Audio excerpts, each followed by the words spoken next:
This week on Couch Tomatoes, we're talking The Mandalorian from Disney Plus and giving you our fresh picks on what else to watch on TV. Hello, friends. Welcome back to Couch Tomatoes, sponsored by Freschetta Pizza. I'm your host, Naz Perez, and today on the show, we are diving deep into the first live-action Star Wars series. It's called The Baby Yoda Show. I'm just kidding, it's called The Mandalorian, but we're definitely talking about Baby Yoda later today. And here to help me talk about it is the author of Why We Love Star Wars, Ken Napzok, Collider's Perri Nemiroff, and Fandango's film and TV correspondent, Nikki Novak. Hello. Hi. Hello. Hi. Guys, I gotta tell you, I'm so happy you're here just because I'm a prequels lover and kid at heart. So I feel like much to learn I have. I am but a young Padawan amongst your presence, Ken. No, I love it. I actually coined the term prequelist, and we are strong. We are those who look past a lot of silly things to find the themes that George put in there, and those themes are present in The Mandalorian. Wow, too. I feel like I've just been knighted by you. Okay, guys, let's jump right into it. In a galaxy not that far away from our couch, The Mandalorian is set 5 years after the events of Return of the Jedi and the fall of the Galactic Empire, and we know the show follows a lone bounty hunter known as the Mandalorian. Now, Ken, if you're a fan of the films, we know Jango and Boba as bounty hunters. We're familiar with them, but is there anything about the Mandalorians that we need to know or should know going into this that's out there? Well, the first thing that you should know is that Jango and Boba aren't actually Mandalorians. They are accused, Jango's been accused of stealing the armor and running around pretending to be a Mandalorian. Now, that could turn out to be something totally different, but the culture is very warlike, they love their violence, but then Duchess Satine, during the Clone Wars era, believed in peace and started a movement of peace, and that kind of became the culture. So wow. There's a lot of pride and honor in that outfit and the armors of the Mandalorian. That's really interesting because I feel like most people are just categorizing the Mandalorian with Boba and Jango, but what I love about this show is that the creator, Jon Favreau, and the EP, Dave Filoni, has said that you don't need to be a Star Wars fan to jump into this and hop on the bandwagon. But what are you guys loving about the show so far? I couldn't agree more with that statement. I mean, that's one of my favorite things about the show to start is how narrow the focus is. As much as I love the galaxy far, far away and all the possibilities there are in it, the fact that we have this one main character and we're getting to, essentially live with him for a little and experience his day-to-day life, I feel like that's part of the reason the show's kicked off so strong. What I love about it is that it really does have its own feel. Although it's steeped in the Star Wars universe, there's 100,000 Easter eggs for people to find. It really does feel like its own thing. I love that it's just kind of unfolding slowly. You know, I remember from like The Force Awakens, you jumped right into the action. This sort of like takes its time and you're really getting invested in the characters. I love it. And we were actually talking about earlier how I love the fact that it's episodic. So it comes out week to week. And I just feel like Star Wars is an event. You know, we want to talk about this stuff week to week. And Nikki and I actually sat down earlier and had the ultimate debate on whether it's better to binge an entire series or watch it week to week. Take a look. So Nikki, today's show got me thinking about how I like to watch shows. Do you like watching one episode a week like the good old days, or do you like binging an entire season in one sitting? Oh, binging for sure. I'm way too impatient to wait week to week. I love seeing everything in one sitting. How about you? I actually like watching one episode a week because I feel like it gives me something to look forward to, but I also love just inviting friends over, tossing in a pizza, and then talking about the episode with them after. It makes way more sense than the way I do it. It makes it more of a group experience, more fun. It does, and it doesn't have to be anything formal. Whenever they come over, I love serving Freschetta Pizza because they have so many different flavors, so I'm able to mix it up and make the episode special. So what are you serving this week, and am I invited? You are always invited, and this week I am serving the gluten-free pepperoni. The pepperoni is so good and zesty, and no joke, the gluten-free crust tastes just like regular pizza. I want it now. Can we just have it now? Let's dig it. Okay. All right, guys, so at the time of this recording, we've all only seen 2 episodes so far. So if you haven't seen chapters 1 and 2 of The Mandalorian, this is your official spoiler alert. Chapter 1 is 88% on the Tomatometer, 39 minutes long. Chapter 2, 93% on the Tomatometer, just a short 32 minutes long, which brings up an interesting question. Is Star Wars better in smaller bites or on the big screen? What do you guys think? Look, Star Wars is an epic event, right? Even Bob Iger talks about keeping that intact with movies, but the audiences, what we want out of stories now has changed. I always look at shows, go back to Lost, Sopranos, Game of Thrones is the big example of we want to take time, and they're forcing us as fans to take time with these characters. Talking about binge or not, it's like they're like, nope, you're going to have patience. You're going to enjoy this story over the course of short little bites, and it's working, and I never thought I'd be saying that as a Star Wars fan. I thought it was really interesting when I press play in the first minute, it's so beautiful and it has a cinematic feel. I felt like, oh my gosh, you poor thing, being seen on this little screen. You deserve a big screen in this cinematic. But that's what I love about it, is that it is cinematic quality, but we can take the time. And I mean, we just want more Star Wars. So I think whether or not this turns into then a film adaptation, I think it's all good, it's all up. It's the best time to be a Star Wars fan for that reason. We get the best of both worlds. We still have films on the way eventually after Rise of Skywalker, but now we're going to have all of this Disney Plus content to fill those gaps. And the idea of having these mini stories with the same character so far are proving to be extremely effective. Right, it gets you even more excited, and us, even as Star Wars fans, are learning more sides to the story that we didn't even know. For example, Baby Yoda. Let's talk about the little green elephant in the room. This thing is so cute. Like, I don't know if I want to eat it or like punch it in the face. We know it what is the cutest thing I've ever seen. It wants to eat frogs, which I did not appreciate. That it's my biggest fear in life. Well, so I was dissecting it there the whole time. I'm like, oh, is that how it gets its green color? Like, Ken, what do we know about the Yoda species? Wait, I want to know, Nikki, are you afraid of frogs or eating frogs? Which is the bigger fear? If you put one on the table right now, I would be out of this room. Oh, right. That's my biggest fear. We need a Baby Yoda around. This has been fascinating. This is the show went in a real interesting direction to be like, oh, you thought it was just going to be about a Mandalorian bounty hunter in the underworld of Star Wars? No, this has ramifications for the franchise, ramifications for the fandom. I really think this is going to lead to us learning the biggest secret in Star Wars, which is Yoda's species. Right. And I didn't expect that in a live action Star Wars. We're focused on other things, and then this pops up, and there's a place for cute in Star Wars. Yeah. There always needs to be cute. I'm excited to dive into theories with you guys, but before, I just want to know what your initial thought was when you saw it. Like, was your mind blown? Because people are going crazy. I mean, the internet's calling it Baby Yoda. We obviously don't know if it's even related to Yoda, but what were your thoughts on it when you first saw it? You never know, though. I think the timeline could kind of work out for it to be related to Yoda. But I remember sitting there watching that first episode. I had a big smile on my face from start to finish. I was absolutely loving it, particularly the stuff with the IG droid towards the end. But what took it from like it to love it was the second I got that shot, that reveal at the end that this character exists, and the way that they've kind of upped that character through episode 2, that opens the door to so many possibilities. And I think it's also possibilities that could not only affect the show going forward, but also maybe Rise of Skywalker too. Yep. I think it's the new Baby Groot. He is the new Baby Groot. It's that universal, is there anybody that doesn't love what we're calling Baby Yoda for now? But I think in episode 2, what I really appreciated was seeing that relationship start to build with the Mandalorian, and how he's this, he's this warrior, stoic character, and Baby Yoda's giving these looks and trying to help him and heal him, and he's just not having any part of it. And it's really intriguing me, because what I love about Star Wars is the relationships, and that relationship to me is so intriguing right now. I can't wait to see Baby Yoda break him down. I know. Break him down. Well, you brought up how he almost tried to heal him, which we haven't seen the Force ever heal someone. So we're only 2 episodes in, you guys. Let's talk about theories, speculation, and expectation. Let's start with this Baby Yoda thing, because Perri, you brought up a good point. This could affect the Rise of Skywalker, and the way that this show, the way that the episodes of The Mandalorian is releasing syncs up perfectly. Episode 7 comes out the day before the Rise of Skywalker. Episode 8 comes out a week after.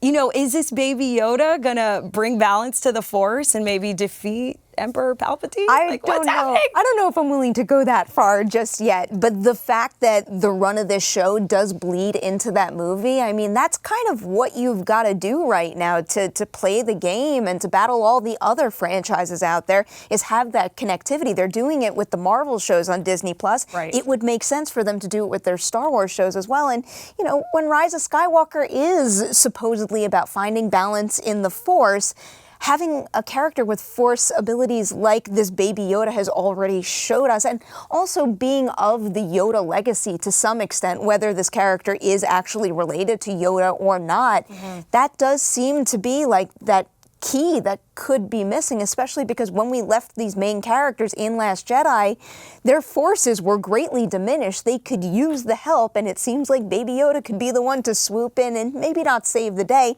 but lend a little hand. And I was surprised to see him use the Force in episode 2. But let's go down that road. What are your speculation, expectations? Do we think this is a clone? Because Dr. Pershing had a clone emblem on his suit. What do we think? I am very intrigued by the clone aspect and the clone angle thing, but Dave Filoni loves putting stuff in, and he's been helping craft this show with Favreau, and I think Dave likes to just drop things into the canon water and be like, have fun with that. But the idea, is it related to Yoda? Is it Yaddle's? Did Yaddle and Yoda have they may break some Jedi codes? All I know is that the theme of a Mandalorian who's an orphan himself connecting with this orphan now is going to lead us somewhere. I just don't know if J.J. Abrams and Chris Terrio are watching that to figure it out or were aware of it. So I'm open to the big theories. Do you have any theories, Nick? I kind of concur with the two of you. I don't know. I think the cloning thing is an obvious that we're all going to talk about, and then it's going to end up being, sorry. I know that's what you thought, but no, we're not going to make that easy for you. The Camino patch is such a big deal, though. Yeah. It's just, and also because it's not the only place we've speculated about possible cloning too. It's like, the Luke Han, the Rey thing, that's been a big theory that's been floating around for quite a while. And if that doctor appeared in The Mandalorian when he did and had that kind of conversation and has that kind of investment in bringing back Baby Yoda alive, one would think that he would want to do what his old facility used to do and clone a Force user. I mean, it seems like such an obvious path to me. I'm becoming more intrigued with who else is sending the other bounty hunters after Baby Yoda. Like IG-11. IG-11, the Trandoshan brothers, for all I know. Yeah. But they all have a tracker. Who else is sending it? I don't think it's just the client, Werner Herzog's character. I think there's someone else there. That's where my theory mind is going. Who knows? Maybe Boba Fett's behind it all. Just like, you know what? I'm still in the game. I need this big score. I don't know. That's pretty exciting. Well, that's another theory running on the internet too, is people say, Boba died, he fell in the pit, but we never actually see him die. Is it possible that Boba Fett is the Mandalorian? No, I don't think he's the Mandalorian, but in modern canon, in the Aftermath novel series by Chuck Wendig, you do learn the armor is there in the Sarlacc pit. A character named Cobb Vanth takes it and puts it on, but there was no body, so who knows? Ken, I'm glad you brought up the Aftermath trilogy. So for those of you guys watching, they're a set of novels that take place between Return of the Jedi and The Force Awakens. Do you think that they're taking any other source material from those books and putting it into this show? I think they're taking the tones and the themes and the world building. I think what's going on in this, we're 5 years after Jedi. The New Republic's trying to figure out what to do. Mon Mothma's trying to demilitarize the New Republic. And that's kind of going to help lead the rise of these people looking for identity. This show is about identity. The Empire needs identity post-fall. Cara Dune is a rebel soldier who needs an identity without a war. He is a bounty hunter who needs his identity back as a Mandalorian. And I think that's where some of the bigger themes will come out of the show. Aftermath is a great read for anybody who hasn't read those books. But I don't know how much they're pulling from the book specifically, just because they never really have to a degree as far as new characters and new information goes. But I don't know, I'm semi-entertaining the Boba Fett idea, even though if I had a bet right now, I would say no, he's not Boba Fett, but there are certain things out there that do align quite well. The time period is very, very appropriate. So it could, the fact that, he falls into the Sarlacc pit, the armor does still exist, but even if it was chewed up, he would need new armor, and it does kind of look like, we already saw them replace the shoulder with the Beskars, so he does clearly need new armor, so it could have been because of that event. And I heard we learn more about the Beskar steel in the 3rd episode from friends in the building that have seen it before. Have you guys seen the 3rd episode yet? I have not yet. Okay. I need your friends. I feel like the 3rd episode I is love like working a here. turning point that all of us on the couch have missed out on. Well, let's talk about other things that we do know. We know that this Baby Yoda is 50 years old. Ken, where would that put it? Was this thing born before Phantom Menace then? Be around that time. The Star Wars math, you're 25 years away from Revenge of the Sith, which means you're there, you got about 15 years going back to Phantom Menace. My Star Wars math gets a little fuzzy, but it's around that time. I'm glad you did the math. Yeah, I didn't do it well, but it's around that time. What about other great characters we've seen? Like, do we think IG-11 is gone for good? Or We were talking about that before. We were theorizing. I mean, you have Taika Waititi. You have one episode. instantly, the second he came on screen, you're like, need more of this. But it's just like them to say, especially Taika, knowing Taika's personality, no, we're just going to give you a bit. I know you want more, but no, it's not going to happen. That would be such a shame. That fight sequence was so good. And the IG droids are just, they're so visually stimulating. It's so much fun to watch them in action. Maybe we'll get another IG droid. It doesn't have to be IG-11. There are other bounty hunter droids out there. Who knows? Maybe we can get a different one. Can I have a selfish question or to all of you guys? Are his eyes like what he shoots out of? This bounty droid? I'm like, where are his eyes? I'm trying to see. We're all learning. Because, look, We're all going through this Favreau has been writing this series since the '80s. He dumped his Kenner figures on the floor and said, "What if? What if?" And that's where we're finally getting to see an IG series droid move like we haven't. Because in Empire Strikes Back, it's a prop sitting there that's just you can't move it. So. The fluid, the movement, he has some character in those eyes. I wouldn't say no. I wouldn't trust that droid to not shoot me from his eyes. And Carl Weathers' character, Grief Karga, mentions a smuggler. And the way he says the word smuggler makes me think, are we going to get a Han Solo cameo in The Mandalorian? What do you guys think? I would say no at this point. I have a feeling that's not gonna happen. Now that I'm saying that, I'm thinking about the swell of support for Alden Ehrenreich to return as Solo at some point. But I mean, it would kind of make sense because we're on an Outer Rim planet and he could be out in that region. But I still think that it goes back to what we were saying at the very beginning of this episode, that one of the main benefits that they have right now is how contained this world is and how unique it makes it feel while also maintaining the pillars of what makes Star Wars Star Wars. So I think it would be in their benefit to play in that little sandbox for a little while longer. Let's talk Easter eggs, guys, because there is a lot of them in here. So what have been your favorite Easter eggs so far in the show? For me, it was the noticed integrations thing, which Vader says to Boba Fett in Empire Strikes Back, and you just kind of grow up imagining what that might be in your head. And even though, again, not necessarily this is Boba Fett, but the weapon comes from Boba Fett's holiday special weapon. So to see it literally, and I feel sorry for those Jawas, but it was so cool. Like I'm feel sorry for him, but I was like, do it again. The Jawas had like the worst brunch ever, that egg. I was like, what? I thought there was going to be something so cool in that egg. It was like mac and cheese or something.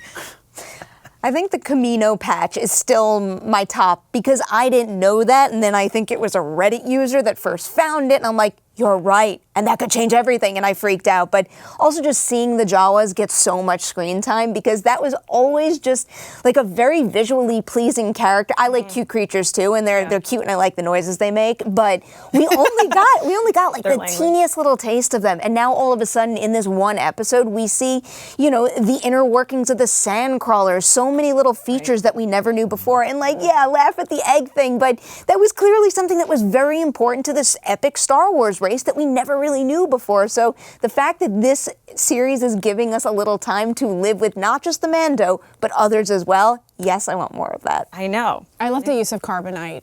I was saying that in Empire, I watched that as a child and it terrified me, the use of carbonite freezing and the fact that they brought that back, I thought, in the first episode.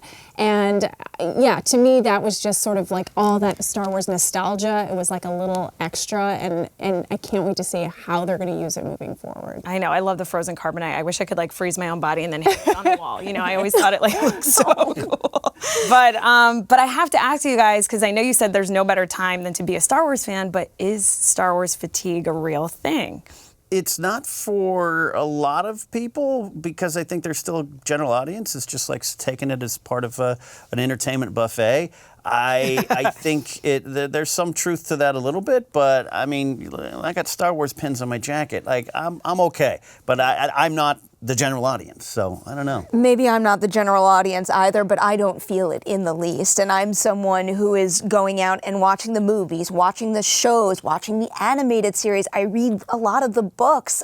I love it, and I love it because the world is so big. Yes, the Skywalkers have been our main focus for a very, very long time, but there are so many little corners that really now, at least on the wider scale, we're finally exploring. I definitely highly recommend people check out like the comics and the books to find out those little nuggets that they might not have seen before. I think that's what this show is showing you, is that there are so many more nuggets to explore. So rather than being fatigued, it makes me go, oh wait, they could also go in this direction or this direction. I think there's just even more now. Well, guys, we are just barely, scratching the surface here. Obviously, we could go on for hours and hours. So hopefully we answered some of your guys' questions. If we didn't, maybe join Bob Iger's masterclass. Maybe he'll answer them for you guys. But I can't have you leave without giving me your fresh picks. So these are just shows on TV that you were watching that you think people at home should tune into. All right, are you ready? Yeah. This is weird. Okay. I love watching British gardening shows. Yes.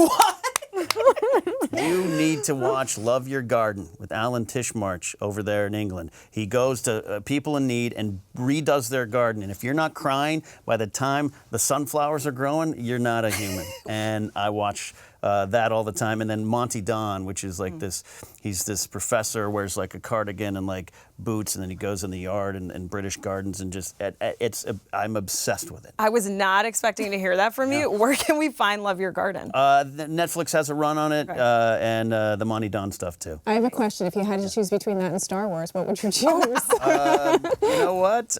We all need to love our garden. And, Wow. I have a little Death Star planter that I won't be able to grow for the life of me. Maybe I should gift it to you. Death Star planter. I swear, I bought it at Star Wars That's Celebration. a great gift for you. My pick is a YouTube original show. It's Impulse, and it's basically the show that they said was a spin-off from Jumper. And yes, it is to a degree, but it's a completely different set of characters, and it handles that ability in a very unique way. But it's got one of the best lead performances I've seen in a news show in years. Her name is Maddie Hassan. She is phenomenal in it. So it is a show with a super cool supernatural ability, but what makes that come out of her and her realize she's capable of doing that is a very traumatizing experience. It's a very dark show, and she handles that emotion so well. I think she is going to be one of the next best things, but until she gets more and more opportunities, I think Impulse is well worth a watch. It's a great show across the board. And on YouTube. Yes, on YouTube. Amazing. Thanks, Perri. Nikki, what do you watch? I think mine's as much of a Star Wars departure as British gardening is. I chose Dickinson, which is on Apple TV, and Haley Steinfeld, who I think did a great job in Bumblebee. She's the lead in it. It's the story of Emily Dickinson, but it's told in a very, very modern way and with modern themes. And it's one of those, there's 10 episodes, and it's just binge, like it's just easy to binge. Like I found myself on episode 10 before I knew it going, how did that happen? It's very digestible. Yeah, and I love that all 10 episodes are out for that one Yes, now. yes. Well, since we're talking about The Mandalorian on Disney Plus, I am obsessed with The World According to Jeff Goldblum. I can watch this man do anything. The first episode is about sneakers. He dives into the world of sneakers, and I love sneakers. But there's a part in the episode where he just plays street basketball with these basketball players, and I feel like I'm watching my dad try and go at it. And it is just worth the money of Disney Plus alone to watch Jeff Goldblum try and play basketball. I heard somebody say you don't learn anything about sneakers, but it's fascinating to watch Jeff Goldblum be fascinated about sneakers. Exactly. The whole time he's just like, wow, wow, wow. I'm like dying laughing. There's like a weird money deal that goes down at that sneaker convention he's at. SneakerCon, yes. Yeah, and Jeff's witnessing it. It's one of the weirdest, wonderful things in Yeah, TV. I've been there, buying the kicks. All right, guys, well, that is our show. I can't thank you guys so much. Thanks to Ken and Perri and Nikki for joining me today. For more on The Mandalorian, head on over to RottenTomatoes.com and comment below and let us know what you think about this series so far. Also, don't forget to hit that subscribe button and notification bell so you don't miss any future Couch Tomato episodes. Next time, we'll be talking about Apple TV+, so we'll be diving deep into Dickinson and all the other shows. I'm Naz Perez, and I'll see you guys next time.